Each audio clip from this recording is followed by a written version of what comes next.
Out here in Cali, man. I bet you were hiding back here in the back of my pickup truck.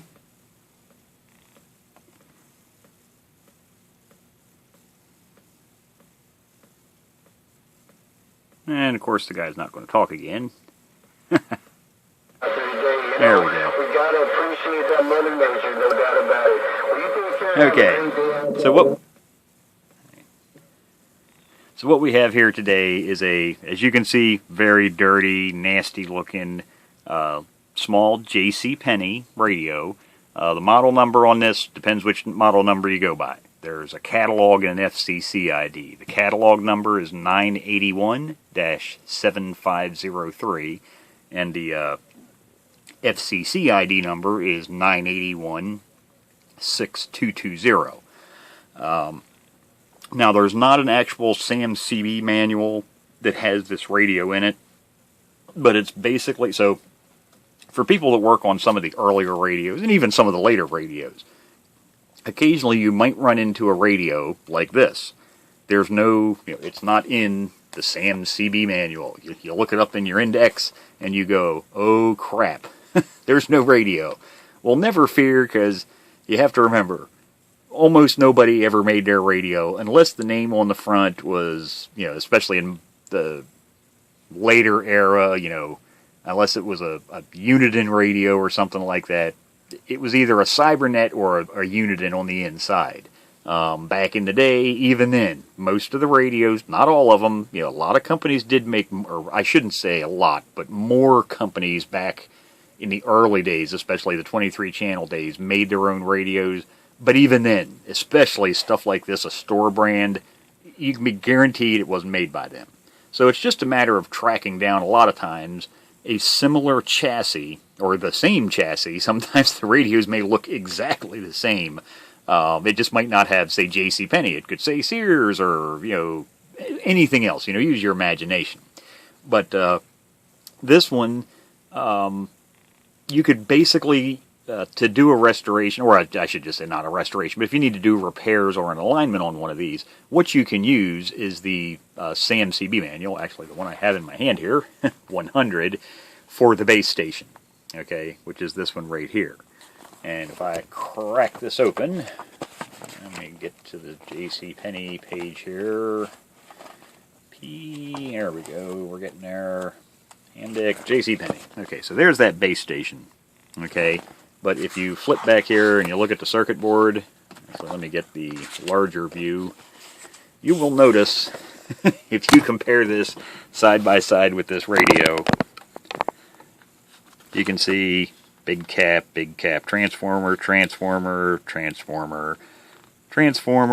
heat sink, everything is exactly the same. It's just, this is a base station, this is a mobile, so this doesn't have an AC to DC power supply. So, customer sent this to me once it completely restored, so you clean it up best as possible, and actually looking at it, it does look dirty, nasty, and this is one of those, what I call barn, garage finds, basement finds, whatever you want to call it. It's dirty, it's nasty, it's been neglected. I mean, it's, people look at this, it's an old 23 channel, it's not even sideband, what the hell would I want that for? Well, for starters, a lot of people, I do a lot of radios like this for people that this might have been the first radio they owned. Or it was the first radio they had when they were a kid, or it was a radio that their dad had. And, they'd like to have one in good working condition. The other thing is, it's not like the radio's obsolete. Even in a mobile application, especially like truckers, they talk on channel 19. Well, this is a 23-channel radio, so it has channel 19. So, it still has channels 1 through 23, and if you're only talking AM, this radio will get it done. And as you can see, what I had when I first turned it on, there's nobody talking now, so if I turn the squelch up, it has channel 9 scan. Of course, back in the day, police actually monitored CB channel 9. That was the popular, it's still supposed to be the emergency channel. Nobody uses it as that, unfortunately, but it is supposed to be still today the emergency channel. But a lot of radios had a, and even today, you look at modern radios, they'll have a channel 9 button where you can flip to channel 9. But this one actually would scan, so it will scan channel 9 and then whatever channel you have the rotary channel dial on. So in this case, it's on channel 18 at the moment. So it'll scan between channel 18 and channel 9, and whichever one breaks squelch, it'll stop on that channel. Fairly basic. Fine-tuning is actually done with a 3-position slide switch here. This is the squelch, the volume, then it has normal for normal CB, scan, which when you turn the squelch up, that's when it'll actually start to scan between the channel you're on and channel 9, or you can just put it on channel 9, and it'll automatically, it's the emergency button, bam, hit that, and you're on channel 9. Now the customer sent along a new old stock Turner microphone. This is a nice ceramic element cartridge microphone. Now I did have to rewire this inside. Now, actually, one nice thing about this radio is you could go to, hell, any truck stop in the United States, buy a brand new microphone, plug it right into this thing, and it'll work. These came from the factory. They use the exact same wiring as a Cobra 29. So Cobra, Galaxy, Ranger, pick any of your modern radios. This is wired exactly the same. Now, this microphone originally had the ground went to the microphone cartridge, and the audio went to the switch and then the microphone cartridge, and then it was basically set up for relay switching that didn't need a receive line. So it just had basically the red and the black wires went to the other switch contact, and when you push the talk button, it would put whatever radio this was hooked up to into transmit. So I had to actually rewire the switch in this so I could actually switch the ground like it's used in the modern 4-pin mics. But so we're going to have a nice brand new or new old stock ceramic Turner microphone with it. But it does work. You can hear it receives, it transmits. I just did a little quick tweak on it, went through, because you have to realize how old this thing is, just to see if I could bring the output power up. It wasn't so much the carrier. I had no modulation. Even with this mic on, I even tried a power mic on it. Yeah, it was dead key in 4, swinging to 5. So yeah, we really didn't have much modulation. I just really quick, just by ear and by eye, went through, did a quickie peek on the transmit circuit. Modulation picked up, so it's already at 10 watts. So, it's approaching where it should be, 12 watts modulation. And there's no doubt in my mind, once I actually, because like I say, I'm going to be restoring this, so completely blowing it apart, cleaning it up, polish it up as best as possible. I think the faceplate should actually clean up really good. May look like crap now, but a little bit of metal polish and some patience, elbow grease, and you'd be surprised what you can make some of these old things look like. But, and I'll go ahead and replace all the electrolytic capacitors and then do a transceiver alignment on it. And this should be a really good working radio. Now, there is one fault that I know of. The A&L switch is falling apart. It still works, but the metal strap, it's got the bracket wraps around it, holds the back, phenolic wafer that has all the contacts in it, and 2 of those ears are bent out, so the switch is actually either, it probably got bumped from the front at some point in time, was laying on the floor, and somebody accidentally kicked it or something, but pushed the button in, and it pushed the back side of the switch out, so it's fallen apart. So luckily, it hasn't fallen completely apart. So all I need to do is just push that back part in and bend the 2 little ears back around it, and it'll be fine then. But yeah, switches, everything's dirty as... Nope, I got it on channel 9. Because you can hear its channel selector is intermittent. It's dirty as all get out.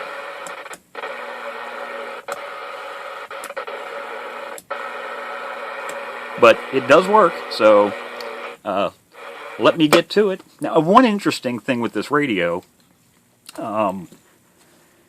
is if you look at it, you see all these wires come down. Pretty much every wire, well actually it's not pretty much, every wire that does. Every wire that goes from something that's not mounted on the circuit board to something else on here plugs in. So, it would make this thing, if you really wanted to, if you were a service tech, I guess, back in the day, hell, you could swap out the entire circuit board and not have to touch any, you'd never have to touch a soldering iron, other than, I assume, the coax connector. But other than that, literally everything plugs in. The only wires that are actually soldered down to the board, and even those go through metal pins crimped on the end of the wires, are just interconnect wires. But every wire that comes off of something external here that goes to the board plugs onto a pin. So that's kind of a neat little feature. And actually it makes it easy to do troubleshooting, because if you're having a problem with the crystal board or something, well, hell, you can just disconnect the line and you hook it up externally. Or you could disconnect the oscillator and hook it up, a signal generator. So if you were having thinking you were having a problem with the oscillator circuit with the crystal switching circuit here, because all the crystals are mounted on the underside of this channel selector board, you could just pull the wire off, hook your external signal generator up, or hell, for that matter, a VFO. If you wanted to use an external VFO to get 40 channels out of this, it would be just a matter of pulling the wire off that's your actual signal going into the radio and feed it in right there. But it's kind of a nice little feature. It's nice you don't have to unsolder stuff. Oh, I need to test here. You can just literally just pop it off, hook up a meter on one end or the other, or install a amp meter in line with it. So that's just a nice little feature. You don't see stuff like that nowadays, because, hey man, those terminals cost money, and you know how these penny pinchers that make radios, nowadays are. Anything that's not needed, it isn't used. Like I say, you can see down here, this wire, it has a terminal crimped on the end of it, then that terminal's put through the board and soldered. But internally, it looks completely untouched. Doesn't look like they really had anything done to it, so should be a fairly straightforward, no real repairs. Like I say, old mechanical stuff and cleanup, but other than a cap job and an alignment, once I plugged the mic into it, turned it on, spun the channel selector around a couple times till it finally actually started to make contact. Yeah, it seems to be working fine. So this should actually be a really nice little working radio. So let me get actually working on it, and you'll see what it looks like when I'm done. Okay, so the radio's all done now. You can see, I don't think you ever saw the covers. I can't remember if I showed those before pictures or not, but God, I've got like 45 minutes in cleaning the covers. Oh, actually there's somebody just starting to break through squelch.